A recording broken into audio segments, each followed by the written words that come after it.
Hi there, I want to spend a minute talk about this indoor water fountain. It is such a pleasing home decor idea. It is portable, it is pretty, it's got LED light underneath, and here's the glass ball. You can just easily set it on top of this. It's easy to set up. This is what it looks like underneath. Here's a pipe, a water pipe, and that's the LED light. You put this LED light through the pipe, and then you connect the pump with the water pipe. Also, there's a switch for the water speed.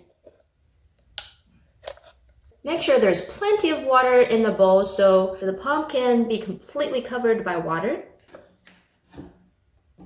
So it sits on water right now.